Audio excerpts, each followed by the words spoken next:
안녕하세요. 목요일 담당 썰주입니다.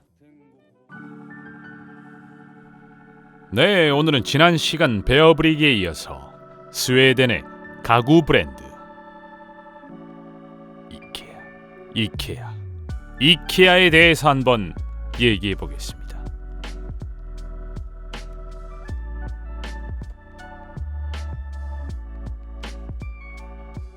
이케아는 스웨덴의 가구 및 생활 소품을 판매하는 다국적 기업으로 세계 최대의 가구 업체이며 세계 52개국에서 370개의 매장이 들어서 있다고 합니다. 창업자는 잉그바르 캄프라드로 이케아는 현재까지도 비상장 기업이며 앞으로도 상장 계획은 없다고 밝혔습니다. 창업자이자 고문인 잉그바르 캄프라드 회장이 이케아는 금융기관에 의존하지 않기를 원하기 때문이라고 합니다. 이케아라는 이름은 창업자 잉바르의 이름과 주변 환경을 조합해서 만든 명칭이라고 하죠. 정확히는 잉그바르 캄프라드, 엘름타리드, 아구니아리드의 약자라고 합니다.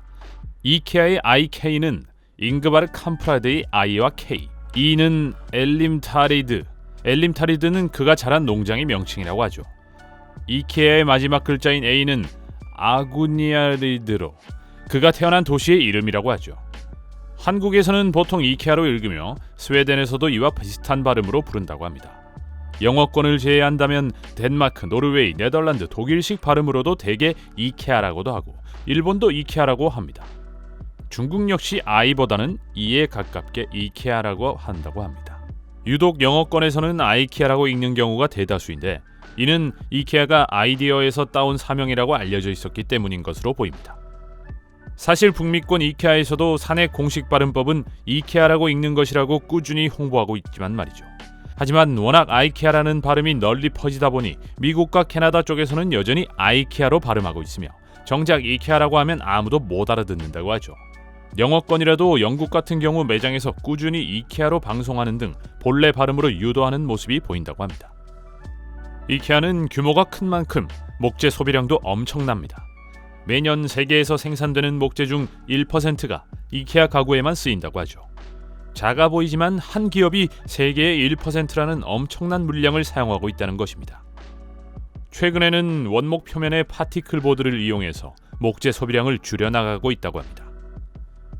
이케아 매장은 특이하게도 식당 코너가 2개가 존재하는데 하나는 매장 내에 존재하는 레스토랑이 있고 다른 하나는 계산대 바깥에 존재하는 비스트로가 있습니다. 레스토랑은 말 그대로 정찬 위주고 비스트로는 역시 말 그대로 간단한 먹거리 위주라고 합니다.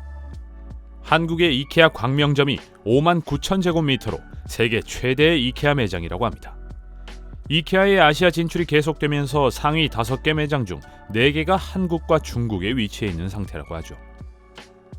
이케아는 영화 파이트 클럽에도 등장합니다. 자동차 회사의 리콜 심사관으로 일하는 잭은 스웨덴산 고급 가구로 집안을 치장하고 유명 메이커의 옷만을 고집하지만 일상의 무료함과 공허함 속에서 늘 새로운 탈출을 꿈꾼다고 하죠. 여기서 말하는 스웨덴산 고급 가구가 바로 이케아라고 하죠.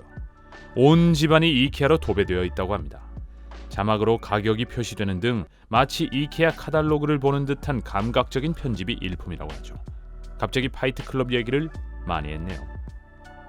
또한 히트맨의 에피소드 3 모로코 미션에서 스웨덴 영사관 직원이 온갖 불평불만을 하면서 이케아 의자를 조립하다가 실패해서 전화를 거는 이스터 에그를 목격할 수 있습니다.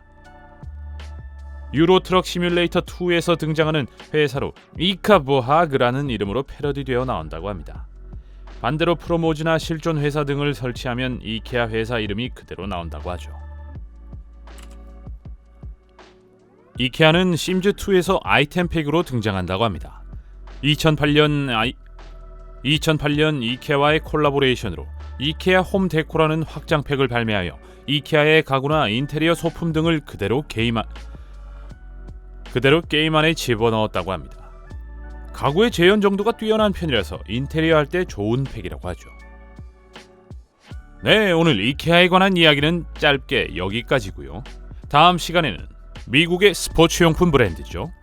뉴발란스에 대해 한번 얘기해 보겠습니다.